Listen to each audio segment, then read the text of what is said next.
Cervical में अगर चक्कर आ रहे हैं तो क्या करें। तो सर्वाइकल की सबसे पहली पहचान ये है कि आपने अगर इस पॉइंट पे प्रेस किया है तो बहुत ज़्यादा पेन आना शुरू हो जाता है।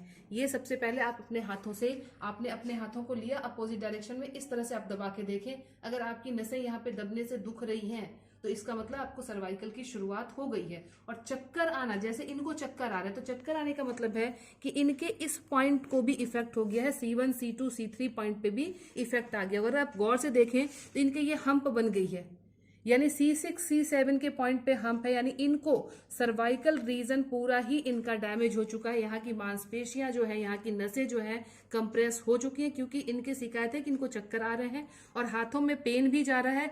तो यहाँ पे अगर हम मसाज के थ्रू देख रहे हैं तो यहाँ पे भी एक रगड़ खा रही है, यहाँ पे एक कचकचाहट सी आ रही है, यानी कि यहाँ की नसें जो C6 C7 की नसें जो हाथों पे डायरेक्टली इफेक्ट करती है वो भी इनका डैमेज हो रहा है। तो अब कैसे करें हम इनके चक्कर का समाधान और हाथों के दर्द का समाधान। तो आपने करना है कि इस तरह से आपने सर्कुलर मोशन में, मैं बार बार कहती हूं कि जब भी हम स्पाइन पे मसाज करते हैं हमेशा दो मनकों के बीच में प्रेशर देते हुए इसको सर्कुलर मोशन में रोटेट करते हैं। इसके बाद आपने ऑयल से चिकना करके इस हाथ को इस तरह से फिसलाना शुरू कर दिया।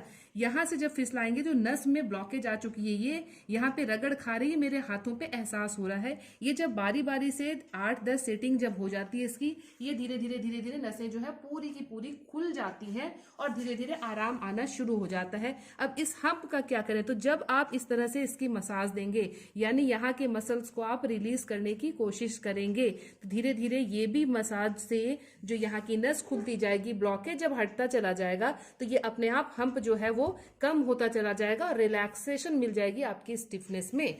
हाथों का क्या करें, अब हाथों को हमने ले लिया है।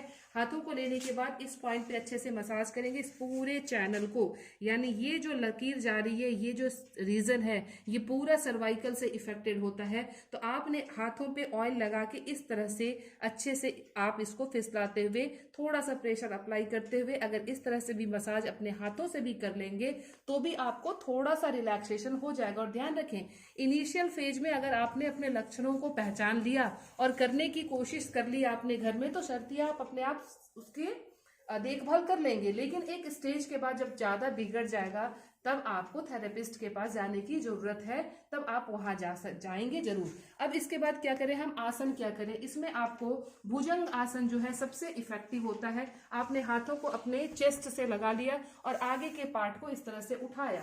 ध्यान रहे कमर आपकी ऊपर नहीं उठनी चाहिए और ये पोर्शन जितना ऊपर उठेगा आपके इस पे स्ट्रेन आएगा। और धीरे धीरे जो है ये भुजंगासन आप किसी भी समय 2 बार 3 बार अपने क्षमता के हिसाब से करते रहेंगे। होल्ड कर सकते हैं, जितनी देर होल्ड करेंगे फिर आप नीचे आ जाएंगे। नीचे आने के बाद फिर आप अपने आप को फिर उठाने की कोशिश करेंगे, फिर इस तरह से आप उठाएंगे। तो जितने आप कर सकते हैं साइकिल 5 10 15 20 इस तरह से आप करते रहेंगे। दूसरी चीज है कि थोड़ा सा ध्यान ये रखना, जिनको सर्वाइकल में चक्कर आते हैं उनके हम थोड़ा सा कान पे भी ट्रीटमेंट देते हैं। तो कानों के ट्रीटमेंट के लिए मैं अलग अपनी वीडियो में दिखाऊंगी कि हम कैसे कानों से करते हैं इस काम को। तो कानों का भी हमें इसका ध्यान रखना है, क्योंकि कान में सारे सेंसरी ऑर्गन्स की नसें जा रही है। अगर ये इफेक्ट होता है तो यहाँ से भी चक्कर आते हैं। तो सर्वाइकल की नसें, यानी यहाँ से यहाँ तक का जो रीजन है, हमारा पूरा ENT सिस्टम को डैमेज करता है, यानी ईयर, नोज और थ्रोट को डैमेज करता है। तो अगर ये पार्ट हमारा डैमेज है तो आपको ध्यान रखना है कि आपने ओवरऑल समझना है कि ये पूरा सिस्टम हमारा यहाँ से यहाँ कमजोर हो चुका है और इस पूरे सिस्टम को सुधारना है। तो बारी बारी से मैं बताऊंगी कि कानों की देखभाल कैसे करें हम। चक्कर में कानों का भी खास रोल होता है। तो मेरी वीडियो पसंद आए तो प्लीज लाइक, सब्सक्राइब, कमेंट जरूर करें। और अगर आप ऑनलाइन ऑफलाइन चाहते हैं कंसल्टेंसी तो उसके लिए मेरे नंबर पे जरूर कांटेक्ट करें। Thank you.